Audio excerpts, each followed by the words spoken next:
Hello, y'all. Welcome. Hello. It's Wednesday. What is it? First week of May. It's crazy, isn't it?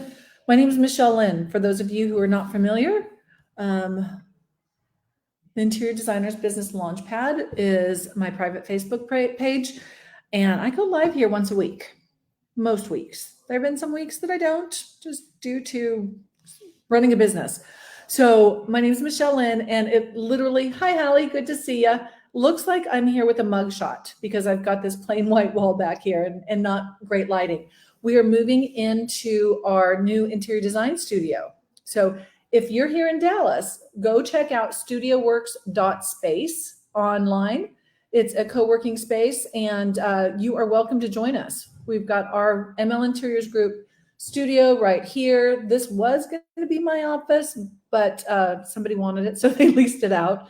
I'll have to go pick something else out. Anyway, I'm super excited to be here with you guys. It feels like it's been a couple of weeks. Let's see, where do we start? Today, we're going to be talking about revenue streams for interior designers. You might have heard, hello, is that Herbert, Hallie? I can't see it over here, Facebook user, but it looks like that's how Herbert usually signs in.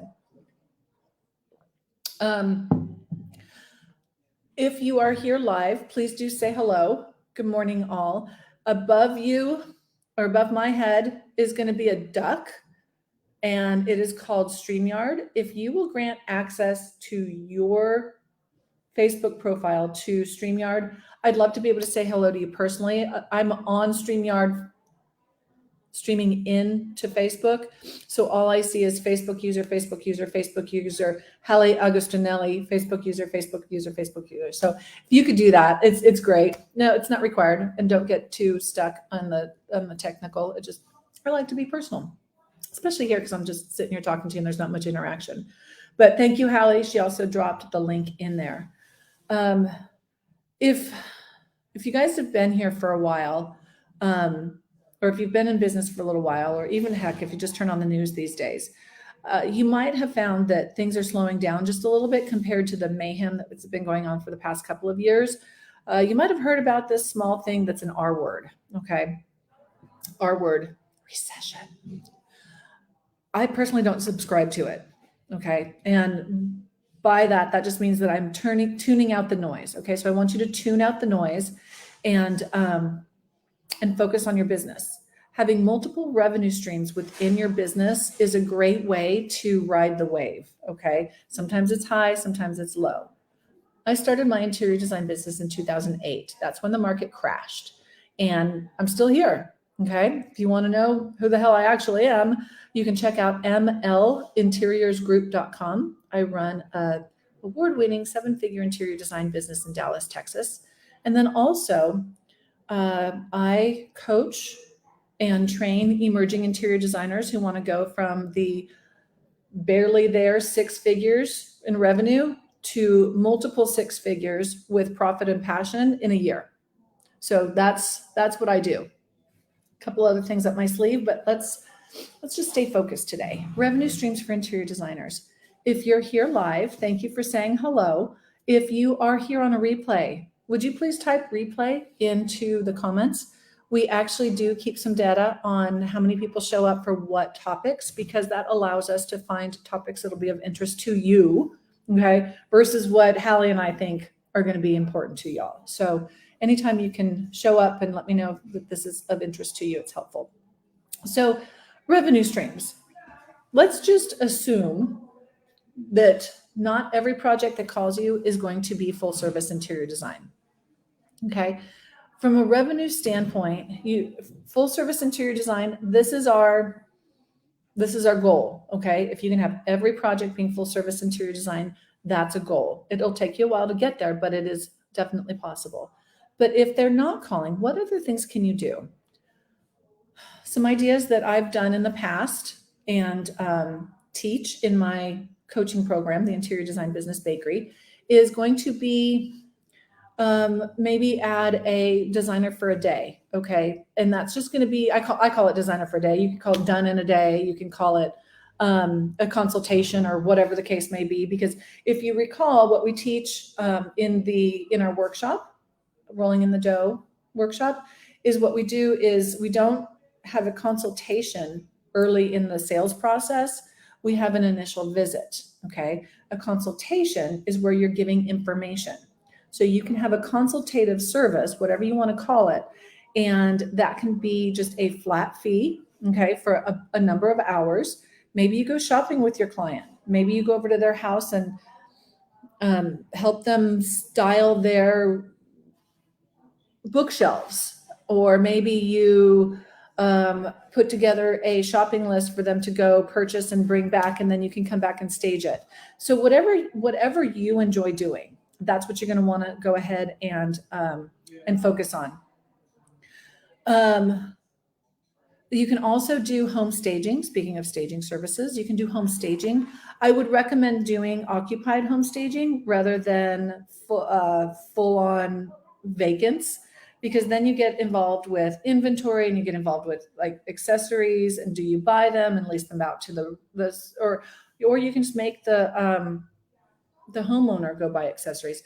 But either way, if it's occupied, there's zero overhead. You show up and do what you do best. You rearrange furniture, you edit a bunch of shit off their tables and, make it look pretty by styling it and so forth.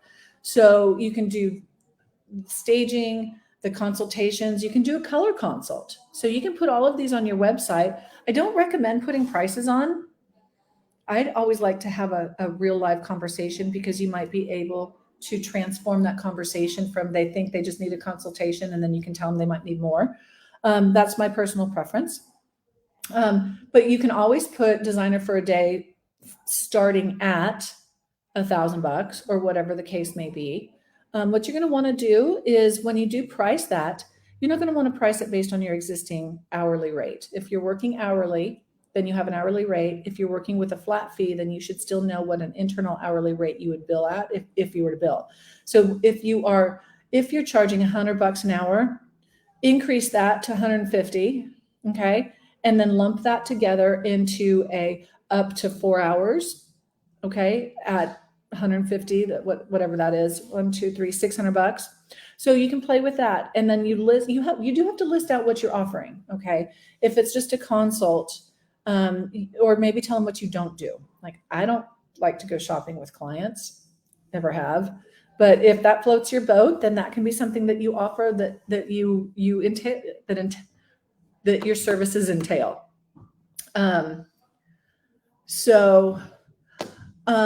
I see you, 1207 Facebook user. I'll be back to that question in a minute. That's a great question. So with that, there's other things that you can do as you grow. So some things that I've personally done is coaching. Okay. You can have other revenue streams. Maybe you don't coach other interior designers if you're not that point in your business, but maybe you share how you do your job and teach people who aren't going to hire you basically how to decorate. Okay. It's possible. Okay. There's a lot of people, and is it going to be magazine worthy? No, it's not going to go in your portfolio. But if you have a coaching program where you're an interior designer and you're teaching people how to create beautiful designs, maybe you put together some sort of a program for that. Okay. It doesn't have to be extensive. It doesn't have to be expensive either.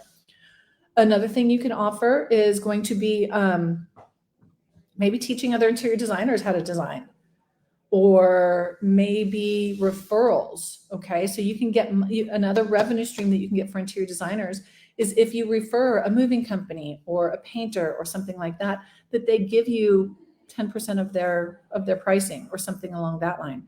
So y'all think about these different ways that you can bring additional money in to your business for revenue streams. Multiple revenue streams are going to be key. They don't have to be another business. Okay. It doesn't have to be a second business. Get your design business up and running and profitable and badass, and put as many revenue streams into that as you possibly can before you start looking outwards. So other things. Hallie, have I forgotten anything? I didn't get a chance to write my notes down since we're moving in here. I'm a little distracted. I can see them over here moving. So referrals to your network. Yeah. Okay. Thank you. So referrals to your network. So that goes hand in hand with the question that came up earlier. And how come I'm not getting juice? Hold on. Uh-oh, my computer's about to die. I plugged it in. Obviously, this outlet doesn't work in this office. Hold on. We are improvising here. I think we're gonna have to go through. None of these are working. Okay, so real fast, because I'm about to get cut off. For those of you starting your business from scratch, the difference is you don't have to be desperate for new leads, okay? Money is looking for you. The difference is going to be your mindset. Money is looking for you. You just have to offer your services from the heart and not from a desperate brain. Okay. So as you go through, and if I get cut off, that's what I'm going to leave you with. As you go through your business, the energy you put out into your world, your surroundings, is going to be what comes back to you. If you are desperate, then money's going to be repelled. Money is looking for you. If you keep saying, I need money, you're going to keep needing money. If you're saying, hey, I've got this great business, let me share it with you, that's going to be the difference. Okay. So the way that you can get your leads out, or the way you can go after leads, is literally following up with them and creating a system to follow up with your leads. Looking desperate is going to be like an ex-girlfriend who just keeps calling and saying, oh, hey, do you need me? Hey, do you need me? Hey, do you need me? No, give it 3 times. Just wanted to check in on you. So call back immediately, calling back after the case, and so forth is going to be 3 times max. And if you're looking for a solution, you should join us a week from today, because we're actually going to be giving a workshop on social media. Hallie, and we can talk about that in more detail, social media and how you follow through with the leads. Hallie, if you'll drop the link in for the workshop on Wednesday, we're going to talk about social media, planning it, and then if we get a chance, come join us and we'll talk about how to follow up. And also that can be another, wholesale, that's a good one. That can be another topic that we talk about. Y'all, if you're not selling furniture, if you're not buying to the trade and buying wholesale and turning around and selling furniture to the clients, retail, you're leaving a bucket of money on the table. That's just a given to me. Selling wholesale is just a given. Okay. That's part of your business model. And I'm about to die. So I got to go find some outlets that work and charge my computer. Again, my name is Michelle Lind. If you want more in-depth coaching, you can check out the Interior Design Business Bakery. If you're in Dallas and you're looking for studio space, check out studioworks.space, and we're offering that. And then Wednesday, come join us. Come join us on Wednesday, and we'll talk about social media. So for now, before I get cut off, I'm going to go. Thanks for being here. See you next week.